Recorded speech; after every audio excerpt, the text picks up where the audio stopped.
আসসালামু আলাইকুম, তুমি কেমন আছো? আমি এসেছি, অনেক ক্লান্ত হয়ে গেছি এবং আমি এখন যাব। তুমি ঘরে সাবধানে থেকো, রাতে ঝড় উঠলে সাবধানে ঘুমাবে, জানালা বন্ধ করে এবং দরজা ভালোভাবে বন্ধ করে।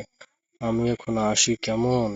তোমার যেন এসব কথা মনে থাকে, তা না হলে চোর ডাকাতির দেশ ভরে গেছে, ডাকাতের আক্রমণ হতে পারে, তখন তোমাকে রক্ষা করার কেউ নেই। আশেপাশে ঘরও নেই যে কেউ তোমাকে রক্ষা করবে, তাই আমি কালকে বিকেল ছাড়া আসতে পারবো না, অনেকটা পথ, রাতটা হয়তো কোথায় কাটাতে হবে, তা নাহলে আমি আসতে পারবো না।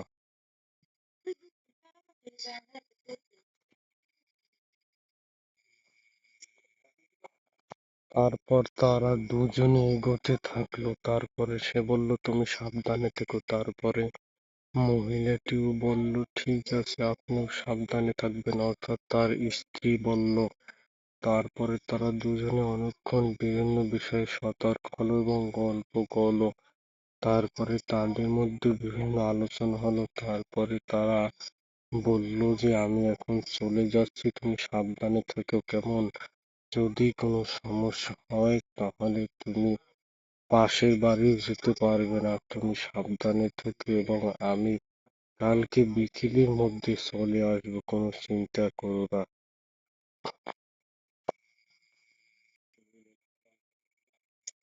এরপর তার স্ত্রী বলল ঠিক আছে, আমি ঘরে যাচ্ছি, তুমি কিন্তু সাবধানে থেকো, পথে যেন কোনো ডাকাতের আক্রমণ হয় না। কোনো ডাকাত দেখলে তুমি কাফেলায় লুকিয়ে পড়বে এবং আত্মরক্ষার চেষ্টা করবে। ডাকাতেরা সর্বোচ্চ যেন সে নিয়ে না নেয়, সেদিকে তুমি খেয়াল রাখবে।